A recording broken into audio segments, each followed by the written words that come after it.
அதே மாதிரி உசுரை எடு, 4 பேர் முன்னிலையில அடுத்து உசுரை எடுப்பானா? கத்தியை தூக்குவானா? பயம் வருமா வராதா என்று சொல்கிறது இன்றைக்கு தேவையா இல்லையா? உலகத்துல கொலையே இல்ல, யாரும் யாரையும் கொலை பண்றது இல்ல. கொலை பண்றதுன்னா என்ன, அது எங்க கிடைக்கும் அப்படியே மக்கள் கேட்கிறாங்க. அப்படிப்பட்ட காலத்தில் இப்படிப்பட்ட ஒரு வசனம் இருக்குன்னு கேட்டா நியாயம். உலகம் அப்படி ஆயிருக்கா? அது ஆகுமா? கியாமத்து நாள் வரைக்கும் இந்த குரோதம், விரோதம், கொலை, பழி இருந்துகிட்டே இருக்கும்.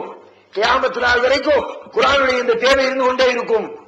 மது அருந்தாது அன்னைக்கு சொல்லிச்சு குர்ஆன், இன்னைக்கும் சொல்லுது.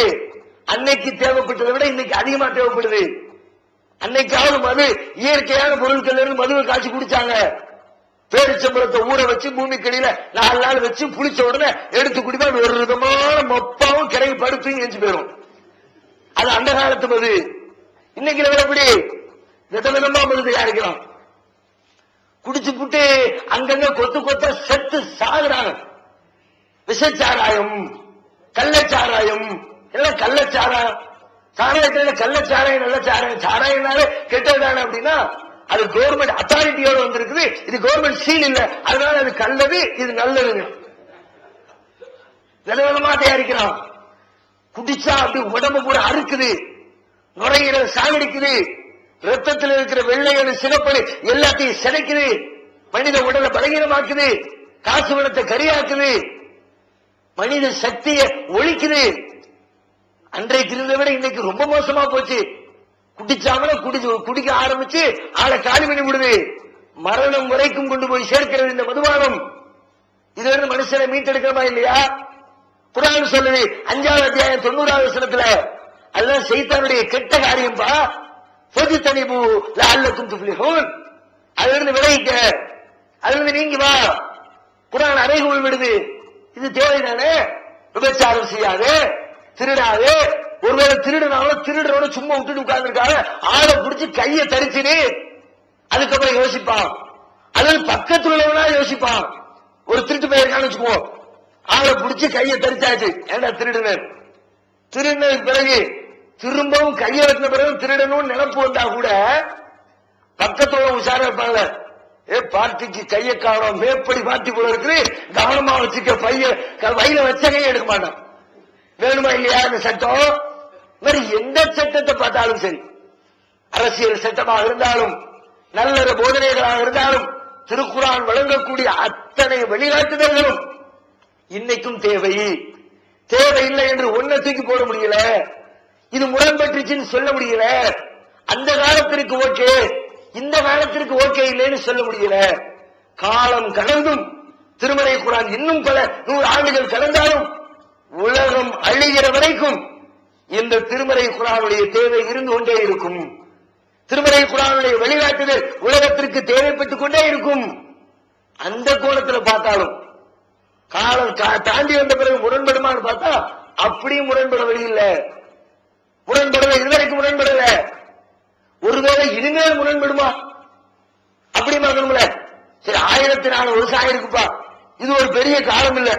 இன்னொரு 50,000 வருஷம் போச்சுன்னா அப்பம் பாரு முரண்பாடு வரத்தான் செய்யும். சில பேர் சும்மா பேசலாம். ஒருவேளை அப்படி முரண்பட வாய்ப்பு இருக்கிறதா? அப்படியும் முரண்படலாம். எப்ப முரண்படும் தெரியுமா? அந்த செய்தியை சொல்வதற்காக எடுத்திருக்கிற கருவி இருக்கிற மொழி என்ற கருவி, அந்த மொழி மக்கள் மத்தியில இருந்து ஒளிஞ்சு போச்சுன்னா அப்ப முரண்பாடு வரலாம். ஒண்ணுமே புரியல, மொழி அழிஞ்சு போச்சு. இன்னைக்கு ஹீப்ரு மொழிங்கிறாங்க, அராமிக் மொழிங்கிறாங்க, பைபிள் இறக்கப்பட்ட மொழி, பைபிளுடைய மூல மொழிங்கிறாங்க. இன்னைக்கு லெவல் என்ன? ஹீப்ரு மொழி உலகத்துல அசல் மூல ஹீப்ரு மொழி உலகத்துல இல்ல, அராமிக் மொழி உலகத்துல இல்ல. இப்போ உலகத்தில் அந்த மொழி வழக்கொழிந்து விட்டது என்று சொன்னால் ஆளாளுக்கு இஷ்டத்துக்கு உள்ள கொண்டு சேர்ப்பாங்க. இப்படித்தான் இருந்துச்சு, அப்படித்தான் இருந்துச்சு. இன்னைக்கு பைபிள்ல சேர்க்கிறாங்களா இல்லையா?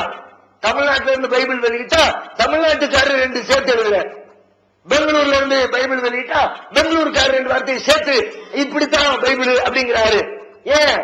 மூல மொழி இல்ல, ஒரிஜினல் இல்ல, மொழி அழிஞ்சு போச்சு. அது மாதிரி ஒரு மொழியை தேர்ந்தெடுத்தால், மொழி அழிஞ்சு போகக்கூடிய மொழியாக இருந்தால், நீங்க சொல்ற மாதிரி இன்னும் ஒரு 50,000 வருஷம் 50,000 வருஷம் போன பிறகு இன்னும் ஒரு 1,00,000 வருஷம் போனதுக்கு பிறகு இது அழிந்து போவதற்கு, இந்த குர்ஆன் தேவையில்லை என்று சொல்வதற்கு வாய்ப்பு ஏற்படலாம். அப்படியா? இறைவன் தேர்ந்தெடுத்திருக்கிற மொழி இருக்கிறது அரபி மொழி. அரபி மொழி அடிப்படையில் ஏற்றத்தாழ்வு கிடையாது. ஒரு சிறந்த மொழி, இதான் உலகத்தில் உயர்ந்தது, இதுதான் அரபி மொழி தேவ மொழின்னு சொல்ல வரல. உலகத்தில் இருக்கிற எல்லா மொழியிலையும் தூதர்கள் வந்திருக்கிறாங்க, மாற்று கருத்து இல்ல. ஆனா இறுதி வேதத்தை விளங்குவதற்காக இறைவன் தேர்ந்தெடுக்கிற மொழி இருக்குதே, அது இன்னும் உலகம் அழிகிற வரைக்கும் அழிவதற்கு எந்த சாத்திய கூறுகளும் இல்லை என்று இன்றைய மொழியை ஆய்வு செய்யக்கூடிய மொழியியலாளர்கள் அடித்து சொல்கிறார்கள். அல்லாஹ் மொழியை பத்தி சொல்றான். நீங்க நினைக்கிற மாதிரி பின்னாடி முரண்படலாம், அதுக்கு சான்ஸே இல்ல. நான் அப்படி ஒரு மொழியை தேர்ந்தெடுத்திருக்கிறேன். இப்படி 46வது அத்தியாயம் 12வது வசனத்தில் சொல்கிறான், வஹாதா கிதாபும் முஸத்திகுன் லிசானன் அரபியன் லியுன்திர அல்லதீன ஸலமு வபுஷ்ரா லில் முஹ்ஸினீன். வஹாதா கிதாபுன் முஸத்திகுன், இதோ இந்த வேதம் உண்மைப்படுத்துகிற வேதம்.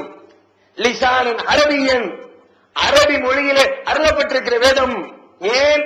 லியுன்திர அல்லதீன ஸலமு, அநியாயக்காரர்களை எச்சரிப்பதற்காகவும், வபுஷ்ரா லில் முஹ்ஸினீன், நல்லோர்களுக்கு நற்செய்தி சொல்வதற்காகவும் அரபி மொழியில் அமைந்திருக்கிற இந்த வேதத்தை நாம் வழங்கியிருக்கிறோம்.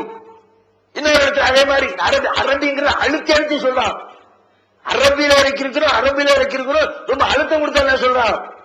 42வது அத்தியாயம் 7வது வசனத்தில் சொல்லுகிற பொழுது, وَكَذَلِكَ أَوْحَيْنَا إِلَيْكَ قُرْآنًا عَرَبِيًّا لِتُنذِرَ أُمَّ الْقُرَى وَمَنْ حَوْلَهَا. இதோ இந்த வேதத்தை, இந்த குர்ஆனை உமக்கு நாம் வஹியாக அறிவித்திருக்கிறோம், அரபி மொழியில் அமைந்திருக்கிற இந்த குர்ஆனை. ஏன்? லிதுன்திர உம்முல் குரா, உம்முல் குரா என்ற மக்காவை, மக்காவுக்கு உம்முல் குரா, தன் நகரங்களின் தாய் என்ற ஒரு அடைமொழி உண்டு. மக்காவையும் மக்காவை சுற்றி இருக்கிற மக்களுக்கும் நீர் எச்சரிக்கை செய்வதற்காக அரபி மொழியில் இந்த குர்ஆனை அருளியிருக்கிறோம். இன்னும் சொல்லலாம், 41வது அத்தியாயம் 44ல, வலவு ஜஅல்னாஹு குர்ஆனன் அஜமியன், இந்த குர்ஆனை நாம் ஆக்கி இருந்தால், அஜமியன் அரபி அல்லாத வேறொரு லாங்குவேஜில் இந்த குர்ஆனை கொடுத்திருந்தால், லகாலு லவுலா ஃபுஸ்ஸிலத், அப்ப இவங்க சொல்வாங்க, என்னப்பா இது தெளிவில்லையே, இந்த குர்ஆன் தெளிவுபடுத்தப்படக்கூடாதா? குர்ஆன் அரபியில இருக்குது, குர்ஆன் வேற மொழியில இருக்குது, இவர் அரபிக்காரரா இருக்கிறாரு, தெளிவு இல்லையே, பத்தலையம்மா, புரியலையம்மா. அதனாலதான் நாம இந்த குர்ஆனை அரபியில இறக்கியிருக்கிறோம். குர்ஆன் அரபியில இருக்கிறதுக்கு காரணம் என்னன்னா, அதன் மூலமாக தெளிவுபடுத்தப்பட வேண்டும், அதன் மூலமாக உலகத்திற்கு செய்தியை சொல்லணும்னு அரபிய ஸ்பெசிபிக்கா தேர்ந்தெடுத்திருக்கிறோம். ஏன்? இந்த மொழி உலகம் உள்ளவரை வாழுகிற மொழி.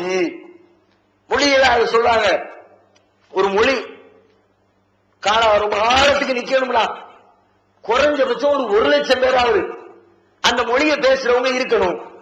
மொழி தெரிஞ்சவங்க ஒரு 1,00,000 பேராவது இருக்கணும். இப்போ ஒரு வாரத்துக்கு முந்தி அமெரிக்காவில் ஒரு பொம்பளை இறந்து போனான். அந்த பொம்பளை இறந்ததோட ஒரு மொழி இறந்து போச்சான். ஏழக்கு மொழின்னு ஒரு மொழி இருந்துச்சான். உலகத்துல கடைசியா அந்த ஏழக்கு மொழியை தெரிஞ்ச ஒரே பொம்பளை ஒட்டிதான் இருந்தாங்க. அவங்க ஃபேமிலியில பேசிட்டு இருந்திருக்கிறாங்க. அவங்க அக்கா ஒருத்தி இருந்திருக்கிறான். அந்த அக்கா கொஞ்ச நாளைக்கு முந்தைய இறந்து போயிட்டா. அந்த மொழியை பேசுறதுக்கு கூட இருந்த ஒரு ஆளும் காலி, இவன் ஒருத்தி மட்டும் இருந்திருக்கிறான். கடைசியா பத்திரிகைகள் சொல்கிறது, உலகத்திலேயே இந்த ஏழக்கு மொழி இவரோடு அழிந்து விட்டது. இது மாதிரி மொழிகள்லாம் அழிந்து வைக்குதுங்கிறாங்க. 1,00,000 பேராவது இருந்தா தான் ஒரு மொழி காலாகாலத்துக்கு நிலைத்திருக்கும்னு.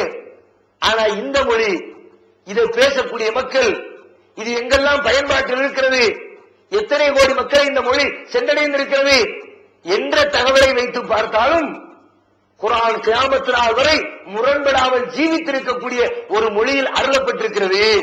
அந்த மொழியினுடைய தன்மைகள் என்ன, அது எப்படியெல்லாம் பறந்து விரிந்து கிடக்கிறது என்ற தகவல்களை இன்ஷா அல்லாஹ் நாம் பார்ப்போம். TNTJ வீடியோ விஷனின் புதிய வெளியீடுகள் வெளிவந்துவிட்டது. மனித குலத்திற்கு இஸ்லாம் வழங்கிய நன்மைகள் 4 டிவிடிகளாக.